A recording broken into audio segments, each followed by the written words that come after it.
E aí, pessoal? Tudo pronto para mais um mergulho profundo? Preparadíssimos.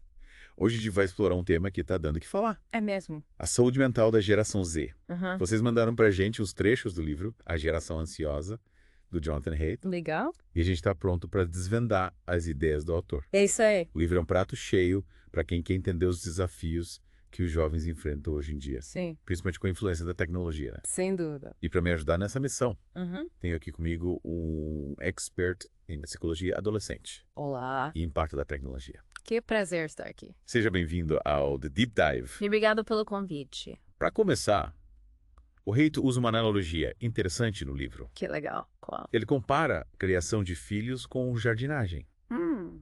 A ideia é que a gente deve cultivar um ambiente bom para as crianças florescerem, Faz sentido. em vez de tentar moldá-las como se fossem peças de madeira. É a diferença entre ser um jardineiro e um carpinteiro na criação dos filhos, né? Gostei da metáfora. E já que a gente está falando em repensar, o livro já começa com um alerta importante. Qual? A partir de 2010, teve um aumento assustador nos casos de ansiedade e depressão entre os jovens, principalmente entre as meninas. É mesmo. E o Haidt, ele apresenta gráficos e estatísticas alarmantes que comprovam essa tendência. Viu? Caramba. É de arrepiar. E o livro não deixa dúvidas. Ah, Essa mudança coincide com a popularização dos smartphones e das redes sociais. é verdade. E o mais intrigante, Ok. as gerações anteriores, que cresceram sem essa imersão digital, apresentam uma saúde mental relativamente estável. Interessante. Será que a gente está lidando com as consequências de uma geração hiperconectada? Pode ser. A gente precisa entender a fundo como essa tecnologia toda impacta a vida dos jovens, Sim, concordo. principalmente a cabecinha deles, que ainda está em desenvolvimento. É verdade. E falando em impacto? O livro se aprofunda no papel das redes sociais e como elas podem ser um terreno fértil para a ansiedade. É verdade. O Haidt explora a cultura da comparação, a agressividade nas relações online e a pressão para se encaixar nos padrões. Isso me lembra. O que te lembra? É a história da Alexa Spence. Que história é essa? O Haidt conta no livro a história dela. Hã? Ela desenvolveu anorexia por causa dos algoritmos do Instagram. Que triste, né? É te partiu o coração. Essa busca por validação online, Sim. por likes e seguidores, É. pode ser extremamente prejudicial para a autoestima dos jovens. Com certeza. Vamos falar que as redes sociais são projetadas para serem viciantes, né? Totalmente. Notificações, mensagens, tudo isso interrompe a atenção dos jovens o tempo todo. É. E isso tem um impacto enorme no desenvolvimento do cérebro. Verdade. E aí entra um conceito super interessante que o Haidt explora no livro. A infância baseada no brincar, em contraste com a infância baseada no celular. Ele defende que a brincadeira livre, no mundo real, ajuda a desenvolver habilidades essenciais. Quais, por exemplo? Interação social, controle das emoções, capacidade de lidar com situações de risco, Nossa, verdade. brincar ao ar livre, sem a supervisão constante de um adulto. Permite que a criança explore seus limites, experimente, se arrisque e aprenda com seus próprios erros. É. E por falar em mundo em mudança, Sim. o livro também aborda os desafios enfrentados pelos meninos. É mesmo. Sim.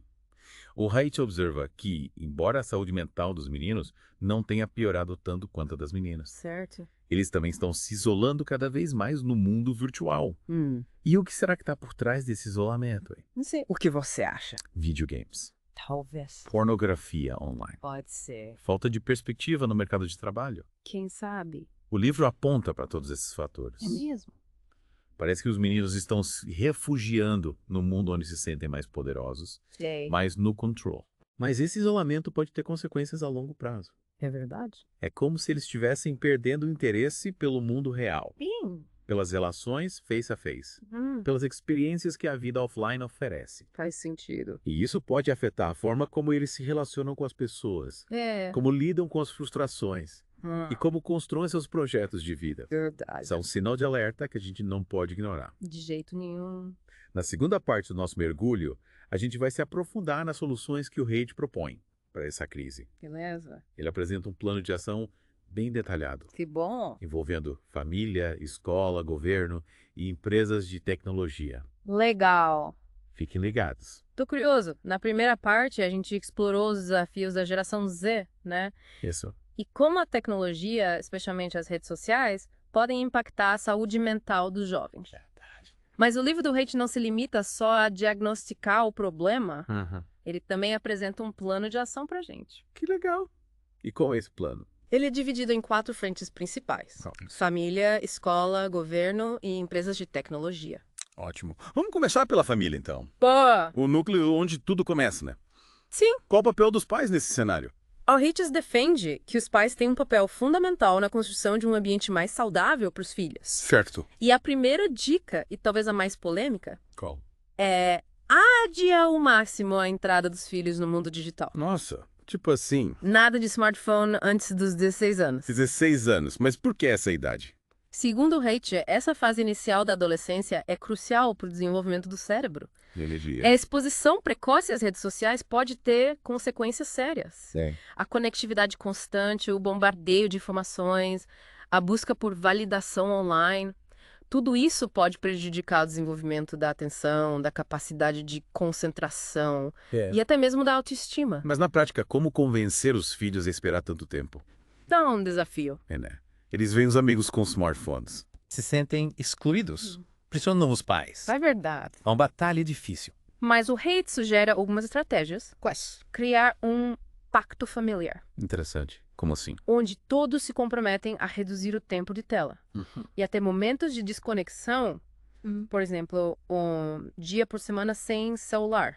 Ou algumas horas por dia dedicadas a atividades offline, tipo jogos de tabuleiro, leitura, brincadeiras ao ar livre. É como se a gente tivesse que reaprender a viver sem estar o tempo todo plugado, né? Exatamente. E dar o exemplo é fundamental, né? Com certeza. De nada adianta pedir para o filho largar o celular se os pais passam o dia inteiro grudados nas telas. É verdade. Os pais precisam rever os próprios hábitos digitais. Sim. E mostrar que é possível ter uma vida plena sem estar o tempo todo conectado. É isso aí. E além de adiar o uso do smartphone, o RI também destaca a importância de incentivar o brincar livre, Verdade. sem a estruturação e a supervisão constante de um adulto. Aquele tipo de brincadeira que a gente fazia antigamente, né? É. Soltar a imaginação, explorar o mundo, inventar nossos próprios jogos. Isso. Hoje em dia, as crianças parecem ter perdido essa capacidade de brincar de forma espontânea. E essa perda tem um preço alto? Por quê?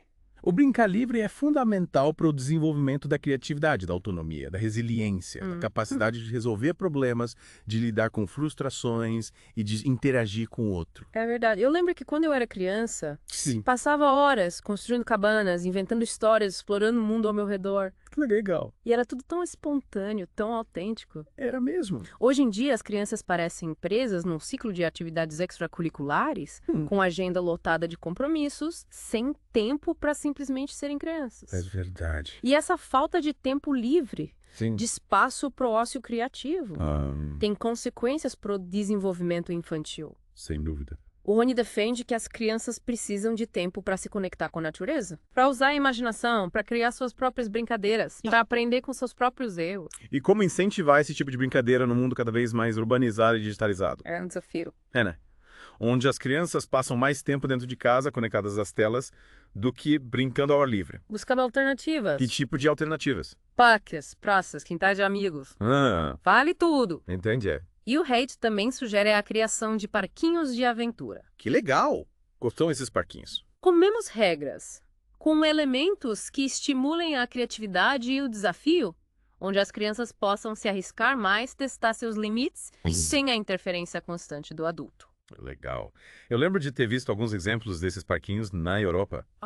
Em vez de brinquedos prontos, eles têm materiais soltos, madeiras, pinhos, cordas, ferramentas, que as crianças podem usar para construir suas próprias brincadeiras. Exatamente. A ideia é oferecer um ambiente estimulante e desafiador, onde a criança possa experimentar, criar e se desenvolver de forma autônoma e criativa. Faz sentido. E por falar em autonomia, Sim. o Haidt também critica a cultura de superproteção, que impede os jovens de desenvolver independência Sei. e de aprenderem a lidar com os desafios da vida real. É verdade. Hoje em dia, muitos pais controlam cada passo dos filhos, Sim. acompanham por aplicativo, não deixam nem atravessar a rua sozinhos. É. Parece que temos medo de deixar as crianças experimentarem o mundo com todos os seus riscos e belezas. É verdade. Essa superproteção, por mais bem intencionada que seja, acaba gerando uma ansiedade enorme nas crianças, que se sentem incapazes de lidar com as situações mais simples. Faz sentido. O Haidt incentiva os pais a darem mais liberdade aos filhos, a confiar na capacidade deles de se virar. Isso.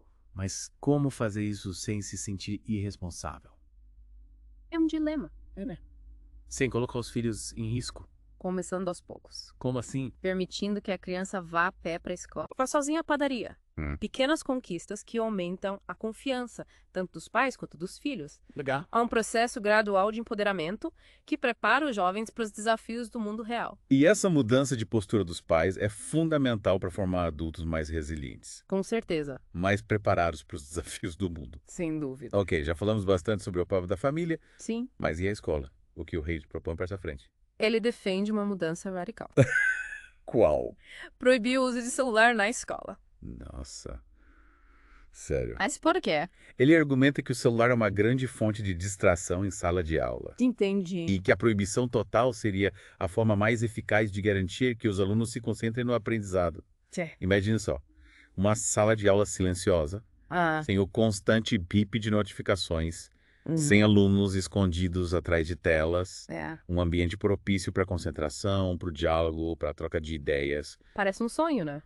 Mas e os professores que usam o celular como ferramenta pedagógica? Sim. Existem diversas plataformas educacionais, aplicativos e recursos digitais que podem enriquecer o processo de ensino-aprendizagem. O Link Haidt reconhece o potencial da tecnologia na educação, mas sugere alternativas para o uso do celular em sala de aula. Tipo? Por exemplo, o uso de tablets e computadores, que podem ser controlados pela escola, Certo. evitando o acesso às redes sociais e a outros conteúdos que desviam a atenção dos alunos. Então a ideia não é demonizar a tecnologia, Não. mas sim usá-la de forma consciente e responsável a serviço da educação. Exatamente. E além da proibição do celular, Sim.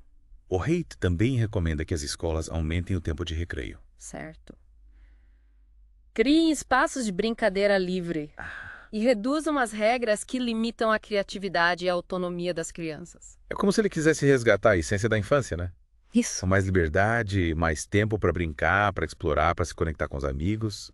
Uma infância menos estruturada e controlada e mais espontânea e criativa. Exatamente. Ele defende que a escola deve ser um ambiente que estimule a curiosidade, Sim. a criatividade e o pensamento crítico, e não apenas um lugar de transmissão de conteúdo. E falando em estimular a autonomia dos jovens, Sim. o Haidt cita o projeto Let Bro como um bom exemplo disso, né? Sim. Esse projeto incentiva as crianças a fazerem algo que nunca fizeram sozinhas, Sim. com apoio dos pais e da escola. Legal. Pode ir a pé até a biblioteca, preparar o próprio lanche. Pequenas ações que aos poucos vão empoderando os jovens e preparando-os para os desafios da vida adulta. É interessante como as propostas do Haidt vão muito além de simplesmente controlar o tempo de tela.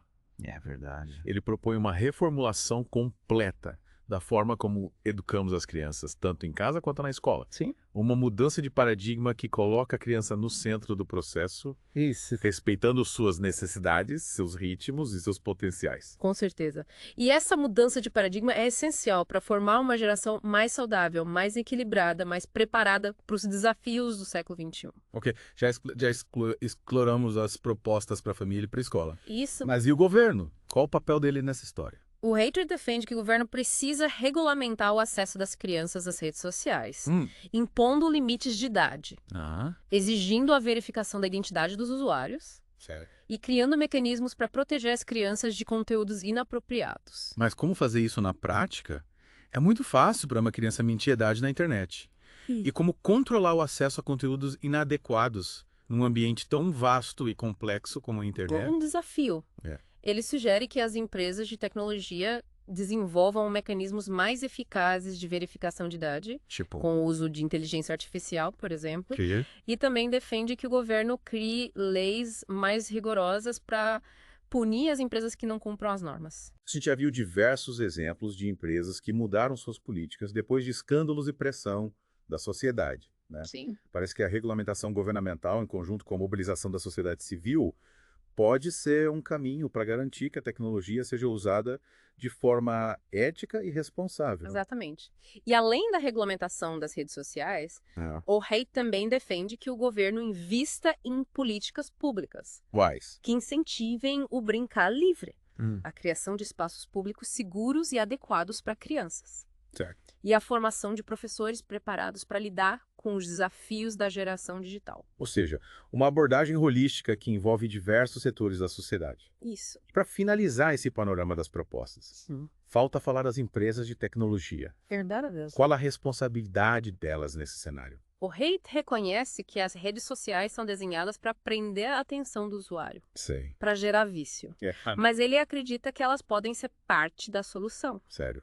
se mudarem radicalmente a forma como operam. Então ele não as vê como vilãs nessa história, mas sim como potenciais aliadas na busca por soluções para a crise de saúde mental da geração Z. Exatamente. Ele defende que as empresas de tecnologia têm uma responsabilidade social enorme e que precisam priorizar o bem-estar dos usuários, principalmente das crianças e dos adolescentes. Mas como garantir que essas empresas mudem de postura? Boa pergunta. Afinal, o modelo de negócio delas se baseia justamente na exploração da atenção dos usuários. É verdade. É como pedir para elas irem contra seus próprios interesses. O Haidt acredita que a pressão pública, Sim. o ativismo de organizações da sociedade civil e a ameaça de regulamentação governamental podem forçar essas empresas a repensarem suas práticas. Entendi. E ele cita exemplos de empresas que já estão implementando mudanças em seus produtos e serviços Que legal. para torná-los mais saudáveis para os usuários. Esse tipo de mudanças. A gente tem visto algumas plataformas de mídias sociais implementando recursos para limitar o tempo de uso. Para controlar as notificações, para oferecer opções de conteúdo mais saudável. É verdade. São pequenos passos, mas que indicam uma mudança de mentalidade no setor. Com certeza. É. E essa mudança de mentalidade é fundamental para construirmos um futuro onde a tecnologia esteja a serviço da humanidade e não o contrário. Exatamente. E aí, voltamos para a última parte do nosso mergulho. A gente já explorou os problemas, as soluções, e agora, para finalizar com chave de ouro, Que legal. vamos navegar por um conceito fascinante que o Jonathan Haidt coloca no livro, a elevação espiritual. Interessante. Ou melhor, a falta dela. Entendi. É um tema que nos convida a pensar sobre como a gente está vivendo, sobre os valores que a gente prioriza, sobre o tipo de mundo que a gente está construindo. Verdade. E o Haidt, ele argumenta que essa falta de conexão com algo maior que nós mesmos, Sim. com algo que vai além do nosso ego e que nos conecte com o transcendente, tem um impacto direto na nossa saúde mental, na nossa felicidade. Na nossa capacidade de construir uma vida com significado. Faz sentido. É como se em meio a essa busca frenética por sucesso, por status, Sim. por prazeres imediatos, a gente tivesse perdido a bússola, sabe? Ei. Aquele norte que guia as nossas ações, que dá sentido à nossa existência. Verdade. E o Haidt vai além. É mesmo. Ele afirma que a internet, com toda a sua velocidade, fragmentação e superficialidade, contribui para esse esvaziamento espiritual. É como se a gente estivesse sempre plugado, mas nunca realmente conectado com o que realmente importa. É verdade. A internet nos oferece um mundo de possibilidades, mas também nos bombardeia com informações instantâneas, com a ilusão de conexões instantâneas, com a comparação constante com a vida editada dos outros. E nesse turbilhão de estímulos a gente acaba se desconectando de si mesmo, do outro, da natureza, do transcendente. E para ilustrar essa ideia, Sim. o Haidt usa uma metáfora interessante. A diferença entre o modo profano e o modo sagrado. Você pode explicar melhor esses conceitos. Claro. O modo profano seria aquele estado mental em que a gente está focado no eu, nas nossas necessidades, nos nossos desejos. É o reino do egoísmo, da competição, da busca incessante por status e reconhecimento. Nesse modo, a gente está desconectado do transcendente, Certo. focado só no mundo material Ah. e nas gratificações imediatas. E o modo sagrado? O modo sagrado é diferente. Ah. É aquele estado em que a gente transcende o ego. Ah. Se conecta com algo maior que nós mesmos. Sim. Seja a natureza, a arte, a fé, a comunidade. Sei. É o reino da compaixão, da generosidade, da gratidão, Ah. do sentimento de pertencimento a algo que nos transcende. É um estado de conexão com o sagrado, com o mistério da vida, com a beleza do mundo. Legal. E o Haidt argumenta que a gente precisa reaprender a ativar esse modo sagrado, a cultivar experiências que nos tirem do piloto automático, que nos conectem com a beleza, com a verdade, com o bem, com o transcendente. Ele dá exemplos de como fazer isso, né? Sim, vários. Quais, por exemplo? desde práticas contemplativas, como a meditação e a yoga, Ah, que ajudam a gente a aquietar a mente certo. e a se conectar com o nosso interior.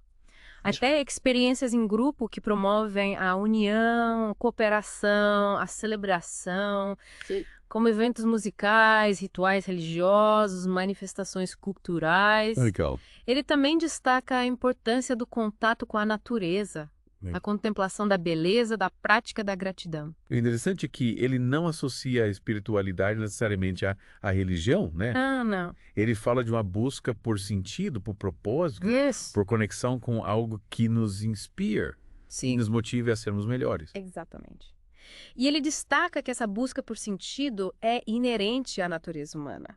É algo que nos impulsiona desde sempre. E a gente precisa resgatar essa dimensão em nossas vidas. Se a gente quiser construir um futuro mais saudável, mais justo, mais significativo, tanto para nós mesmos quanto para as próximas gerações. Então a gente pode dizer que o livro do Haidt vai muito além de uma simples crítica às redes sociais, né? Com certeza. Ele propõe uma reflexão profunda sobre a forma como estamos vivendo, Sim. sobre os valores que a gente prioriza, Uhum. sobre o tipo de mundo que a gente está construindo, Verdade. e nos convida a buscar um equilíbrio Yeah. entre o mundo online e o offline, Uhum. entre a conectividade e a interioridade, Sim. entre o material e o espiritual. Exatamente. E essa reflexão é fundamental se a gente quiser romper com ciclos de ansiedade, depressão e isolamento que tem assolado a geração Z.